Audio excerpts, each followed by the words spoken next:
Common size statement. Common size statement is the next tool which is used for analysis and interpretation of financial statement. Last lecture we have seen comparative statement. In common size statement, two parts are included. First is the common size income statement and second is the common size balance sheet. These common size statements are called common measurement or component percentage or 100% statements. This is the substitute word which is used for common size statement, that is common measurement, component percentage, 100% statements. Each statement is reduced to the total of 100 and each individual component of the statement is presented as a percentage of the total of 100, which invariably serves as the base. The statement prepared to bring out the ratio of each asset or liability to the total of the balance sheet and the ratio of each item of expenses or revenue to net sales is known as the common size statement. बघा, ज्यावेळी आपण common size income statement करणार त्यावेळी काय करणार, net sales is our base and each and every element from income statement आपण कुणाबरोबर common size करणार, नेट सेल्स बरोबर. And in case of balance sheet, total of the balance sheet. Total of the balance sheet means capital employed or sources of assets, sources of funds or application of funds. तर हे तिन्हीची amount एकच असते, तिन्ही कंपोनंट्सची, फॅक्टर्सची. तर त्याच्याबरोबर आपण balance शीटला काय करणार, कॉमन साइज करणार. ठीक आहे, बेस समजला का बघा. In case of common size income statement, net sales is our base and in case of balance sheet, capital employed, total sources of fund, total application of fund is our base. Okay, this tool of analysis is called vertical analysis or static analysis because it is a study of relationship between account as existing at a particular date. Common size statement are nothing but the financial statement presented in percentage form. Common size statement बघा, procedure to convert actual statement to common size statement. Common size income statement कसं prepare केलं जातं बघा. Step number first, convert the given P&L account into vertical income statement for analysis. आपल्याला जे काय problem मध्ये दिलेलं असणार आहे व्हर्टिकल इन्कम स्टेटमेंट, तर काय करायचं, व्हर्टिकल इन्कम स्टेटमेंट जे काय आपला P&L अकाउंट दिलेला असेल तो व्हर्टिकल इन्कम स्टेटमेंट मध्ये काय करायचं, कन्वर्ट करून घ्यायचा. Second, select sales as base which is considered equal to 100.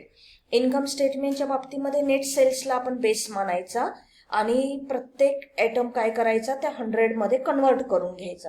Calculate the percentage of each item to sales and mention it in the separate column provided after amount column. After amount column next जो पर्सेंटेजचा column असेल त्या ठिकाणी ते percentage काय करायचं, right down करून घ्यायचं.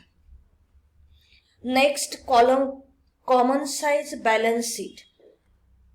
For conversion of simple balance sheet into common size balance sheet, step number first is convert the given balance sheet into vertical form for analysis. जसं आपण इन्कम स्टेटमेंट व्हर्टिकल फॉर्म मध्ये convert केलं त्या पद्धतीनं काय करायचं, बॅलन्स शीट सुद्धा vertical form मध्ये कन्वर्ट करून घ्यायची. Convert the given balance sheet into vertical form. This is the first step. Second, select total capital employed as the base. Capital employed ला बेस मानायचं which is considered equal to 100 and that is 100. Calculate the percentage of each item to the base that is capital employed. Each every item घ्यायचा, capital employed बरोबर compare करायचा. म्हणजे काय करायचं बघा, percentage कसं कॅल्क्युलेट करायचं, item in the balance sheet. For example share कॅपिटलचं आपल्याला पर्सेंटेज काढायचं तर काय करायचं, amount of share capital divided by capital employed into 100. त्या पद्धतीनं पर्सेंटेज काढून घ्यायचं. Record the percentage in the separate column along with the amount column. आणि काय करायचं, अमाऊंट कॉलमच्या नेक्स्ट कॉलम आपण पर्सेंटेज कॉलम प्रिपेअर करणार, त्या ठिकाणी काय करायचं, पर्सेंटेज राईट डाऊन करायचं.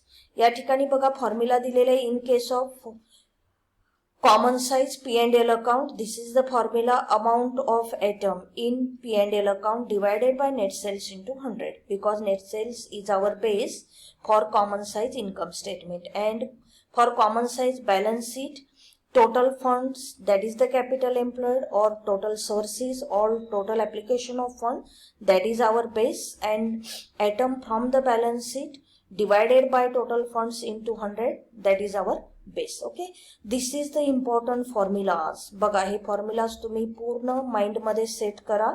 खूप इम्पॉर्टंट फॉर्म्युलाज आहेत. Common size income statement, this is our first part of common size statement. Common size income statement, percentage is equal to item in P&L account. For example salaries असेल तर salaries divided by net sales into 100, असं each component घ्यायचं. It is divided by net sales into 100, that is our percentage. तो आपला last column असणार, तो आपण write down करायचा. नेट सेल्स माहित आहे तुम्हाला, cash sales plus credit sales, that is our gross sales, less sales return, return inward, that is our net sales, that is our base, that is 100. In case of common size balance sheet, percentage is equal to item in balance sheet.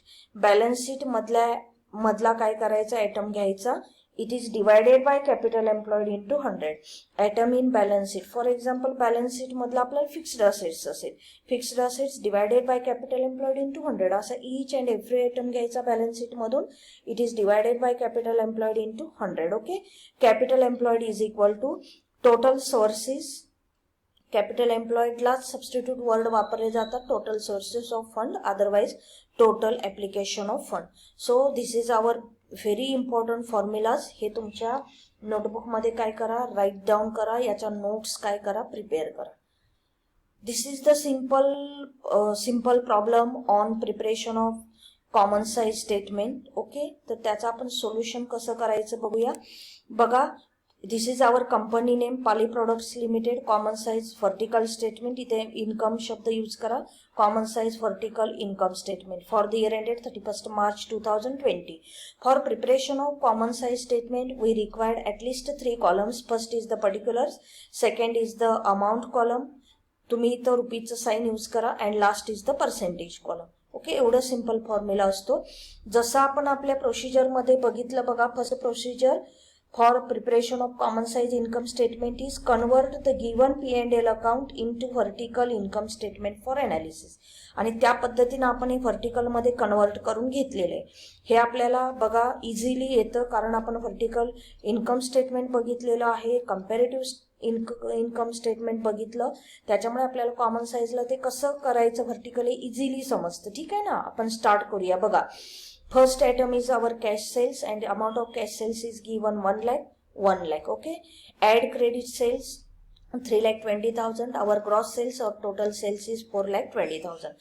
Sales return is given, that's why from gross sales we deduct less returns 20,000, and our net sales is 4 lakh, and this 4 lakh is our base, that is 100. Okay, या ठिकाणी बघा एकदाच पर्सेंटेजचं sine use करायचं, प्रत्येक स्टेपला percentage लिहायची गरज नाही आहे, कारण इथं वरती आपण कॉलम हेडिंग देताना त्या ठिकाणी पर्सेंटेज शब्द पर्सेंटेजचं साईन यूज केलेलं आहे. Okay, so this is our base 100%. बघा पर्सेंटेज कसं कॅल्क्युलेट करायचे. In case of cash sales amount is 1 lakh divided by our base 4 lakh into 100. Cash sales percentage is 25. In case of credit sales, our credit sales is 3,20,000 divided by our net sales 4 lakh into 100, 80%. Means 80 out of our sales, net sales, 80% is our credit sales, 25% is cash sales. But out of these sales, 5% is return, and our net sales is 100%. Returnचं percentage कसं calculate करणार बघा. Amount of return 20,000 divided by net sales 4 lakh into 100, it is 5%. Means out of our sales 5% sales is return by our customer, असं त्याची meanings असतं. Okay, या ठिकाणी बघा net sales 4 lakh, less cost of goods sold is given in the problem 2 lakhs. Okay, for making sales of 4 lakh, cost of goods sold is 2 lakh, our gross profit is 2 lakh. This is income, this is expenses. Our gross profit is 2 lakh. Percentage कसं calculate करणार बघा. 2 lakh divided by 4 lakh into 100, 50%. Same amount आहे 50%. Gross profit less operating expenses. Operating expenses means those expenses incurred in normal course of business that is recorded in P&L account debit side. In this problem, two aspects are given of operating expenses. First is administrative expenses and second is the selling and distribution expenses. Administrative expenses 50,000. Percentage कसं calculate केलं बघा. 50,000 divided by 4 lakh. Base बदलायचं नाही. For common size income statement, base is our fixed, that is net sales 4 lakh. 50,000 divided by 4 lakh into 100, 12.50%. Means we spend on office and administrative expenses 12.50% of our income. Selling and distribution expenses 25,000. 25,000 divided by 4 lakh into 100, it is 6.25%. Means our 100% income, we spend 6.25% on selling and distribution expenses. This is the total operating expenses. Only two operating expenses are given, that is total operating expenses. From gross profit, amount of gross profit is 2 lakh, less operating expenses 75,000, profit before tax is 1,25,000. 1,25,000 divided by 4 lakh into 100, 31.25%. Less income tax. Income tax is given in the problem 10,000. 1,25,000 less 10,000. Net profit or retained earning is 1,15,000. This is profit after tax. 1,15,000. 1,15,000 divided by 4 lakh into 100, 28.75%. And tax percentage is 10,000 divided by 4 lakh into 100. Our tax percentage is 2.50%. Okay. तर या पद्धतीनं काय करायचं, common size vertical income statement prepare करायचं. याच पद्धतीनं काय करायचं, कॉमन साईज बॅलन्स शीट सुद्धा प्रिपेअर करायची. पहिला बॅलन्स शीट व्हर्टिकलनी प्रिपेअर करून घ्यायची, प्रोफॉर्मा मध्ये कन्वर्ट करून घ्यायची. त्याच्यानंतर काय करायचं, पर्सेंटेज कॉलम काढायचं आणि त्याचा प्रॉब्लेम आपण नेक्स्ट बघूया. ठीक आहे, समजलं का बघा. Cash sales, add credit sales, gross sales, less return net sales, less cost of goods sold gross profit, less operating expenses of administrative selling distribution expenses, gross profit less total operating expenses, profit before tax, less income tax, profit after tax, or we can say net profit. Okay. आणि percentage कसं calculate करायचं बघा. each component from vertical income statement divided by net sales into 100. प्रत्येक वेळी या पद्धतीनं काय करायचं, हे पर्सेंटेज कॉलम कंप्लीट करायचा. आणि एक लक्षात घ्या, तुम्ही फक्त हे व्हर्टिकल इन्कम स्टेटमेंट प्रिपेअर केला, पर्सेंटेज कॉलम नसेल तुमचा, तर त्या ठिकाणी मार्किंग सिस्टम कशी असते बघा. या ठिकाणी हॉरिझॉन्टल मार्किंग सिस्टम असते. कॅश सेल्स, अमाऊंट, पर्सेंटेज, याचा हाफ मार्क तो असेल तर तो तुम्हाला दिला जातो. असे हॉरिझॉन्टल काय असते, मार्किंग स्कीम असते या टेक्निक्ससाठी. And this is the next tool techniques which is used for analysis and interpretation of financial statement. Okay.